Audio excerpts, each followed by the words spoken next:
Hello दोस्तों, आज मैं फिर आप लोगों के सामने 10 ही क्वेश्चन लेकर आया हूँ और हम केवल 10 ही क्वेश्चन पे डिस्कशन करेंगे।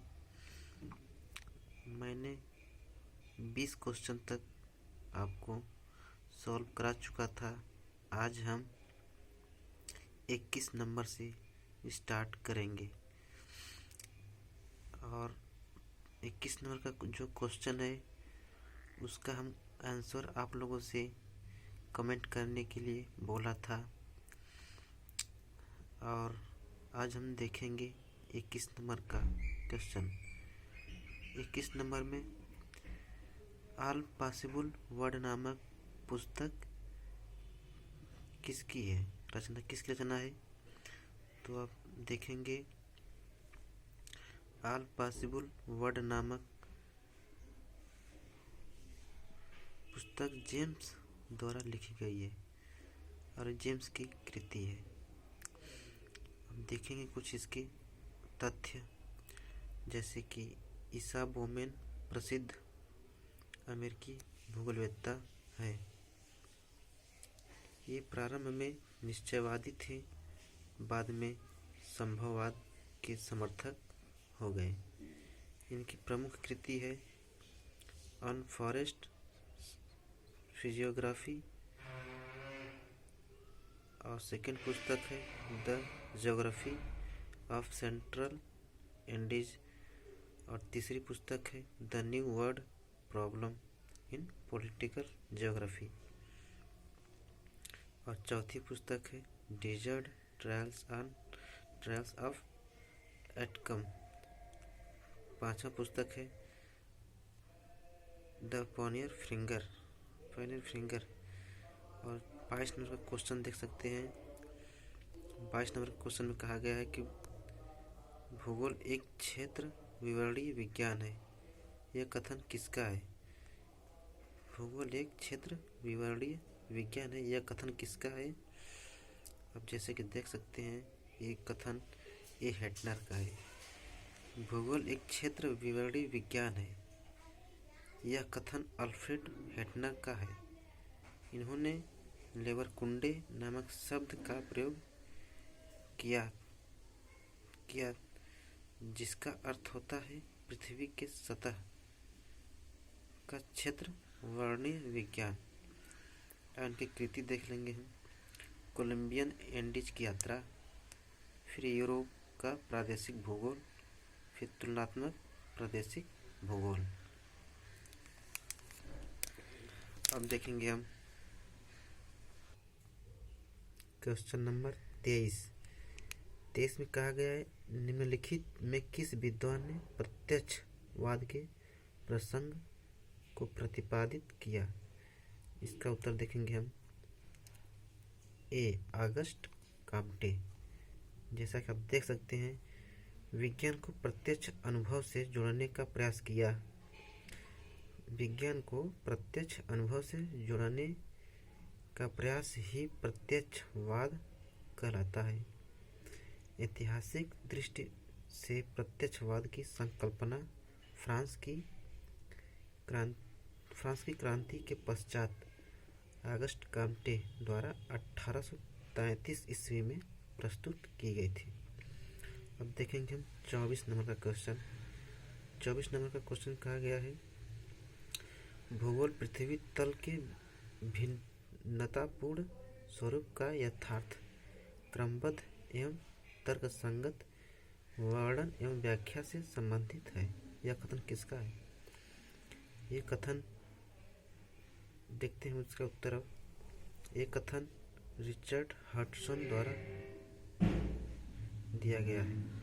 भूगोल पृथ्वी तल की भिन्नतापूर्ण स्वरूप का यथार्थ क्रमबद्ध एवं तर्कसंगत वर्णन एवं व्याख्या से संबंधित है, यह कथन रिचर्ड हडसन द्वारा दिया गया है। ये प्रादेशिक भूगोलवेत्ता हैं तथा इन्होंने भूगोल में इडियोग्राफिक दृष्टिकोण का विकास किया। इन्होंने भूगोल में क्षेत्रीय भिन्नता की अवधारणा को सशक्त किया। अब हम देखेंगे क्वेश्चन नंबर 25। 25 में कहा गया है, भूगोल को स्थानिक संबंधों एवं अंतर संबंधों का विज्ञान के रूप में किसने परिभाषित किया था?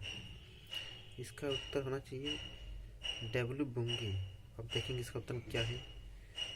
भूगोल, सही, बुंगी।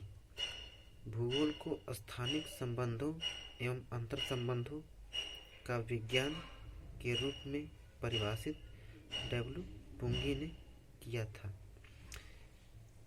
अब देख सकते हैं इसका एक्सप्लेनेशन। अमेरिकन भूगोलवेत्ता बुंगी ने शेफर की विचारधारा को भूगोल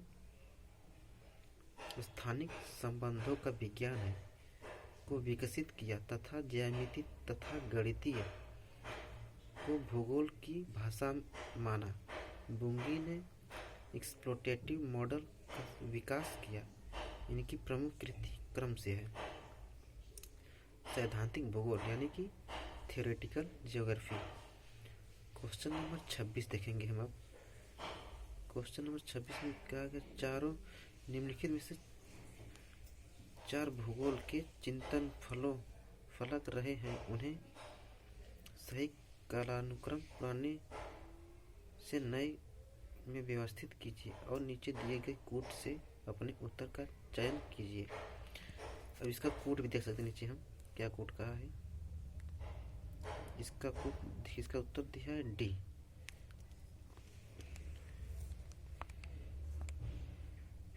डी दिया इसका उत्तर। जैसे पहले आया होगा नवनिश्चयवाद, दूसरे नंबर पे आया होगा क्षेत्रीय विभेदीकरण, तीसरे नंबर पे आया होगा भूवैन्यासिक संगठन और लास्ट में आया होगा मानवता परक भूगोल। जैसा कि आप उत्तर देख सकते हैं इसका। अब देखेंगे हम 26 हो गया। अब देखेंगे हम 27 नंबर क्वेश्चन। 27 नंबर क्वेश्चन देखेंगे हम।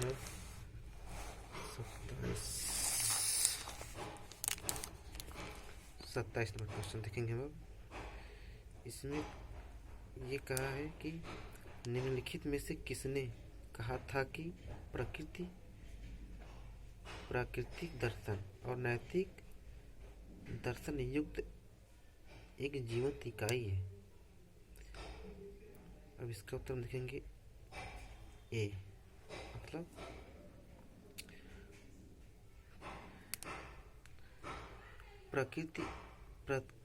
प्राकृतिक दर्शन और नैतिक दर्शन युक्त एक जीवंत इकाई है। इस कथन को अलेक्जेंडर वन हम्बोल्ट महोदय ने प्रतिपादित किया था। हम्बोल्ट प्रकृति की एकता में विश्वास करता था।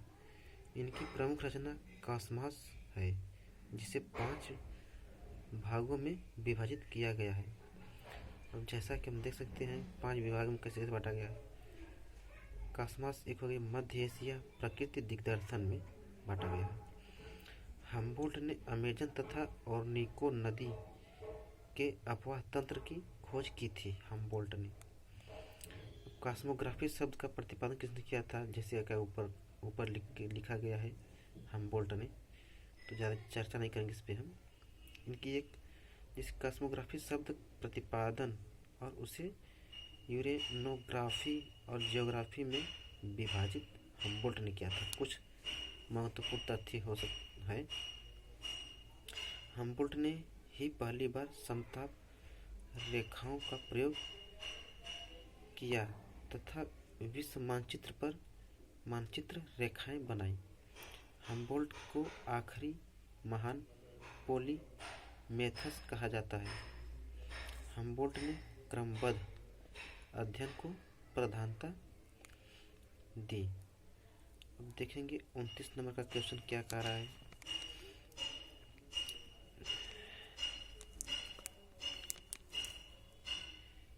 निम्नलिखित में से किस विद्वान ने सामान्य बनाम विश्व भूगोल के विभाजन की नींव रखी थी?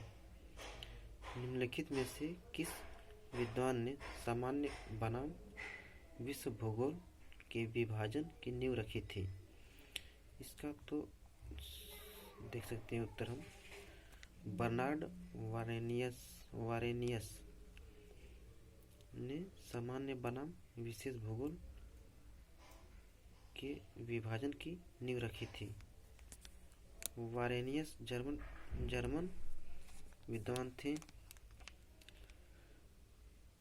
जिनकी प्रमुख पुस्तक सामान्य भूगोल है। इमैनुअल कांट 18वीं सदी के महत्वपूर्ण जर्मन विद्वान हैं। भूगोल में अपवादवाद की शुरुआत का श्रेय इमैनुअल कांट को दिया जाता है।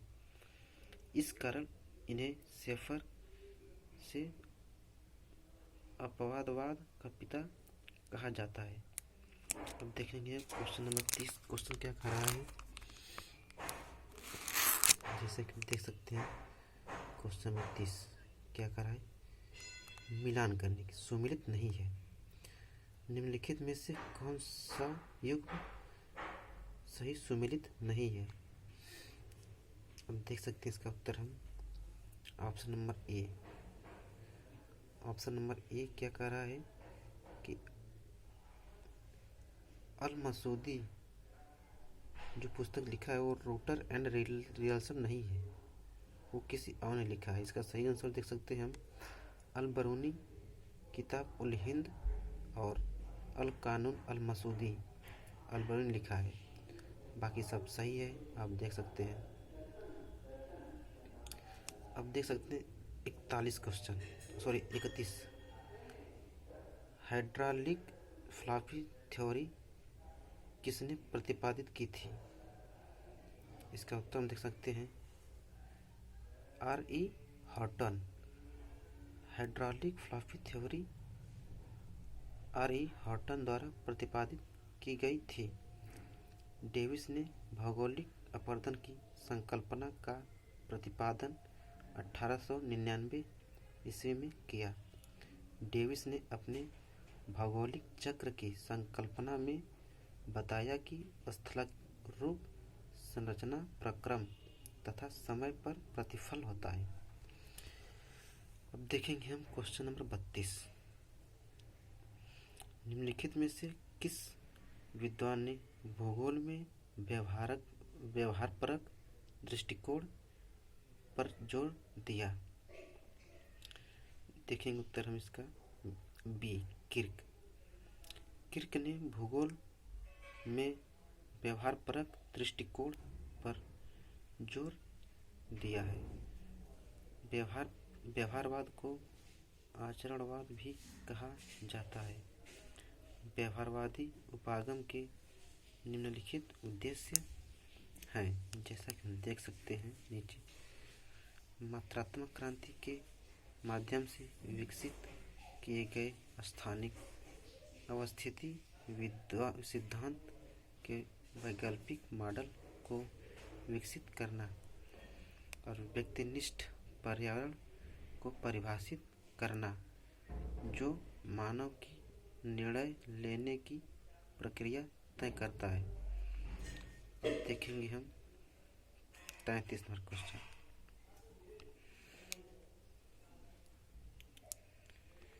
जर्मन भौगोलिक विचारधारा के विकास में योगदान करने वाले जर्मन भूगोलवेत्ताओं का सही अनुक्रम कौन सा है? अब इसका उत्तर हम देखेंगे आगे। इसका उत्तर होगा सी। हम देख सकते हैं इसका क्रम हम जर्मन भौगोलिक विचारधारा के विकास में योगदान करने वाले जर्मन भूगोलवेत्ताओं का सही अनुक्रम। पहले पैस्चल हैं, उसके बाद रैटजल आते हैं, उसके बाद हैडनर आते हैं, उसके बाद ट्राल आते हैं। पैस्चल जर्मन भूगोलवेत्ता हैं। रैटजल 1844 से 1904 एडी के राजनीतिक भूगोल का पिता कहा जाता है एवं मानव भूगोल का जन्मदाता कहा जाता है। इनकी प्रमुख कृतियाँ इस प्रकार हैं: एंथ्रोपोजियोग्राफी, राजनीतिक भूगोल, और हेटनर की जो है पुस्तक 1859 से लेकर 1941 एडी की प्रमुख पुस्तकें निम्न हैं। जैसे कि आप देख सकते हैं, भूगोल का विधि तंत्र, रूस का भूगोल, और ट्राल का देख सकते हैं 1899 से लेके 1975 ईस्वी तक जर्मन भूगोलवेत्ता है। अब देखेंगे क्वेश्चन नंबर 34। भूगोल के भाव और उद्देश्य में आमूलचूल परिवर्तन रूपांतर के लिए निम्नलिखित में से कौन सा एक परिप्रेक्ष्य जिम्मेदार था? इसका उत्तर देख सकते हैं डी, परिमाणीकरण। भूगोल के भाव और उद्देश्य में आमूलचूल परिवर्तन के लिए परिमाणीकरण परिप्रेक्ष्य जिम्मेदार था। इससे कुछ तथ्य देख सकते हैं। द्वितीय विश्व युद्ध के पश्चात वर्णनात्मक भूगोल को अस्वीकार किया एवं अमूर्त सिद्धांत तथा मॉडल के निर्माण पर बल दिया गया। इस कार्य के लिए भूगोल में सांख्यिकीय तकनीकों का बृहद पैमाने पर उपयोग किया गया। इसे ही मात्रात्मक क्रांति के नाम से जाना जाता है। Question number 35।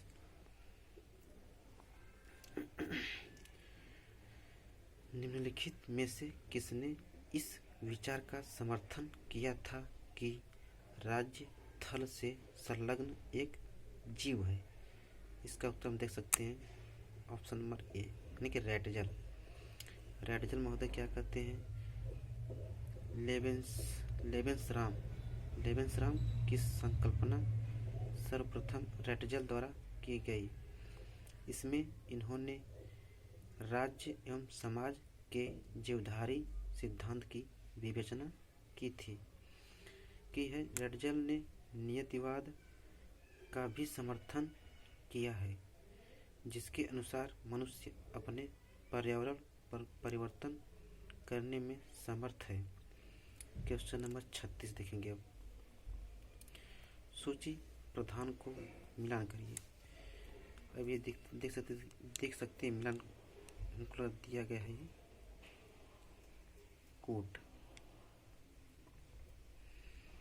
अब देख सकते हैं कि इसका कौन सा आंसर होना चाहिए। इसका आंसर हम देख सकते हैं कि कौन किसके जनक हैं। अध्ययन क्षेत्र और विद्वान। अध्ययन क्षेत्र और विद्वान हम देखेंगे इसका उत्तर क्या हो सकता है, सी। जलवायु विज्ञान, लघु जलवायु विज्ञान के जनक कौन है? वारसेंटर। भू आकृति विज्ञान के जनक कौन है? वार्ड। और मौसम विज्ञान के जनक कौन है? Griffith Taylor. और जल विज्ञान के जनक कौन है? पीटरसन। अब हम देखेंगे 37 नंबर क्वेश्चन। 37 नंबर क्वेश्चन क्या कर रहा है? 37 नंबर क्वेश्चन में भूगोल को प्राकृतिक विज्ञान तथा मानव विज्ञान दोनों में ही स्थान देने के लिए निम्नलिखित किस विद्वान ने 6 सिद्धांतों का प्रतिपादन किया? इसका उत्तर हम देख सकते हैं ए, फ्रेडरिक रैटजल। 6 सिद्धांत इनके देख सकते हैं। भूगोल को प्राकृतिक विज्ञान तथा मानव विज्ञान दोनों में ही स्थान देने के लिए 6 सिद्धांतों का प्रतिपादन फ्रेडरिक रैटजल ने किया था। क्वेश्चन नंबर 38 हम देखेंगे। अब भी किसने भौतिक भूगोल शब्द का प्रयोग सामान्य भूगोल के लिए किया? किसने भौतिक भूगोल शब्द का प्रयोग सामान्य विज्ञान के लिए किया? इसका उत्तर हम देख सकते हैं ए हम्बोल्ट। 19वीं शताब्दी में अलेक्जेंडर वन हम्बोल्ट ने भौतिक भूगोल शब्द का प्रयोग सामान्य भूगोल के लिए किया, जिसे क्रमबद्ध भूगोल कहा जाता है। हम्बोल्ट ने भौतिक भूगोल, जलवायु भूगोल एवं वनस्पति भूगोल के विकास में काफ़ी महत्वपूर्ण योगदान दिया। यही कारण है कि उसे आधुनिक भूगोल का संस्थापक माना जाता है। इन्होंने साइबेरिया की तुषार भूमि की व्याख्या के लिए परमाफ्रॉस्ट शब्द का प्रयोग किया। अब देखेंगे 39 क्वेश्चन। निम्नलिखित में से भूगोलविदों में से किसने लौकिक भूगोल को इस रूप में परिभाषित किया?